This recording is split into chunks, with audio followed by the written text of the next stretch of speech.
This is do or die. Feel it in my veins tonight. Alright guys, welcome back to the channel. Today we're going to talk about Spider-Man 2. We're going to go over the potential release date for the game. We're also going to talk about all of the upcoming leaks and rumors for Insomniac's next game. This is one of the biggest PlayStation exclusive games for next year, so you guys do not want to miss out on all of the information that we talk about in this video, so definitely stick around to the end, especially if you guys are as excited as I am for Spider-Man 2.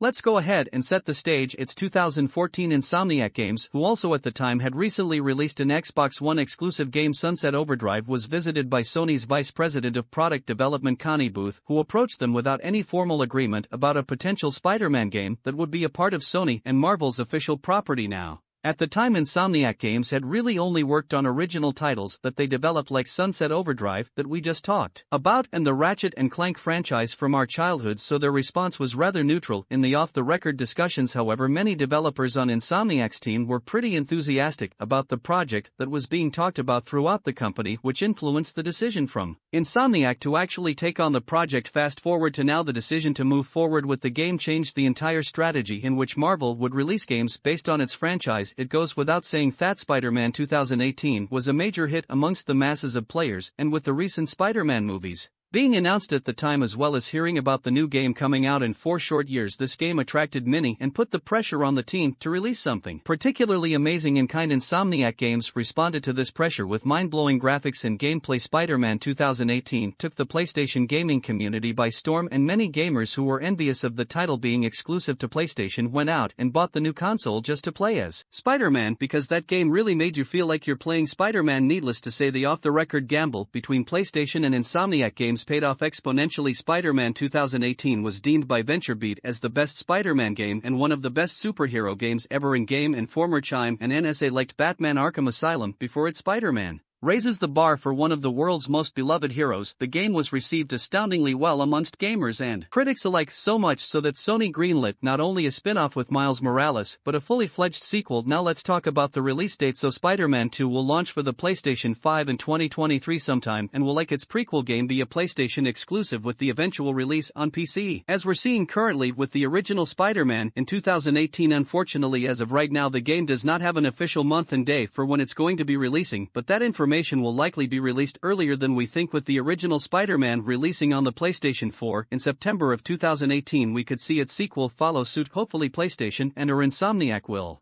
answer our questions sooner rather than later, as this will surely be a console-selling game. Now another possibility is they could utilize the release timing for Spider-Man Miles Morales that came out November 12th of 2020.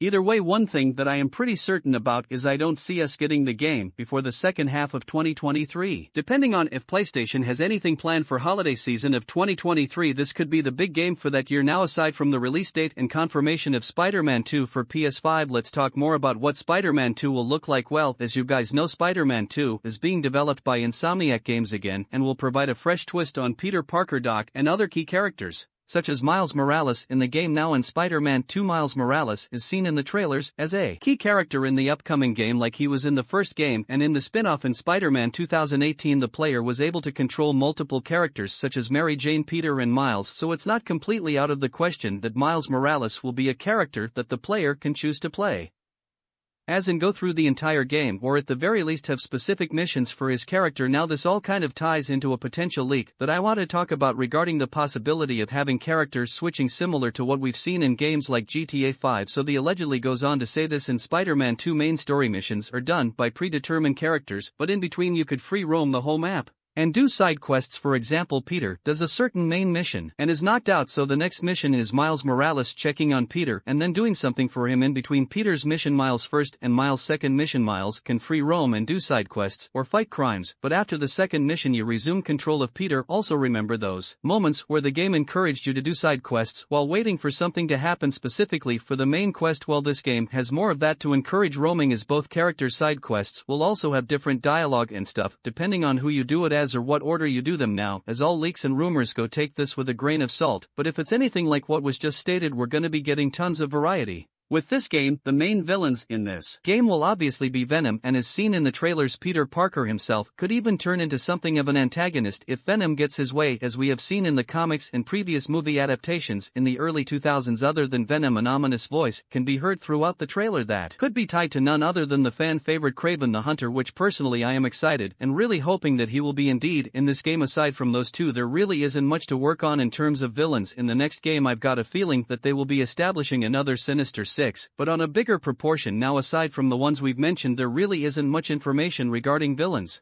for the next game. One thing that I think is pretty obvious that's gonna happen is Norman Osborn will be featured in this game, also known as the Green Goblin, who was set up to be a villain towards the end of the credits of Spider-Man 2018. We also hear numerous references to other villains such as Morbius throughout the previous game as well. I think it's safe to say that there is going to be a big roster of villains that the player will have to take care of in the upcoming game, which is a sign of a healthy amount of content to cover once the game is released, which gives time for Insomniac and PlayStation to come up with DLCs for the game to keep the title fresh for the players. In my opinion, Spider-Man Miles Morales could have been a giant expansion for the game, so hopefully they take that into consideration going forward. Now, I am perfectly fine with spin-off games, but I do feel like Miles Morales could have been just a DLC, but hey, I'm not really complaining. Now, one detail that I would like to point out is the new suit for Spider-Man, and that is the Iron Spider's suit. In the first game, the suit's iron legs only featured as a suit power, but judging from the trailer, this could be what sets the difference in play style between Peter Parker and Miles Morales. Now, I would like to pose another question. With there being both Miles Morales and Peter Parker in the game, could it be possible that there's some sort of co-op in Spider-Man 2? The simple answer is that we don't know yet. It's almost certain that Miles Morales and Peter Parker will both be playable characters, but it's super unlikely that co-op will be a part of the main game. But definitely stay tuned for more information on that, because we will keep you updated if we hear anything new. Moving right along, I want to talk about what platform Spider-Man 2 will be releasing on. Now, according to the PlayStation blog,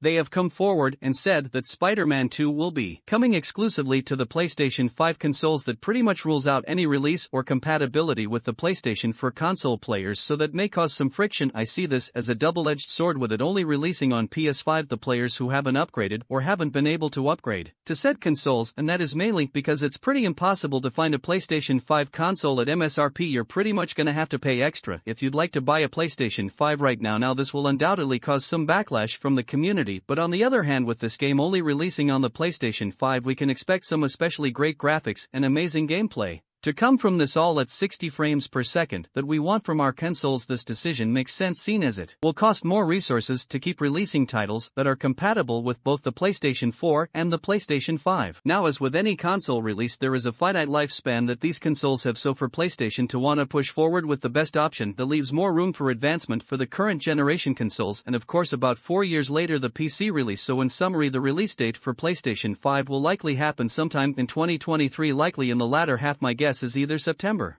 or they could potentially utilize that November release date. But yeah guys, there you have it. That is everything that we know so far about Spider-Man 2, as well as the release date and all the new leaks and stuff. If we're lucky, we'll hopefully hear about this game sooner rather than later, but until then we are just going to have to wait. Now, personally, I'm hoping to have the ability to swing through the city with a fellow web-slinger buddy or two. Overall, I think it's safe to say that this will surely be nominated as the most anticipated PlayStation title of 2023, and I for one hope it will be just as good as the previous game. Guys, that is going to wrap it up with this video. Let me know what your thoughts are in the comment section. Do me a favor, hit the like button, subscribe to the channel with your notifications on, and don't forget to stay tuned for more. I'm going to be covering this game pretty extensively in the form of news as well as tutorials and guides once the game comes out, so be sure to subscribe because you guys do not want to miss it. Thanks for watching. This has been Wes, and I will talk to you guys again soon.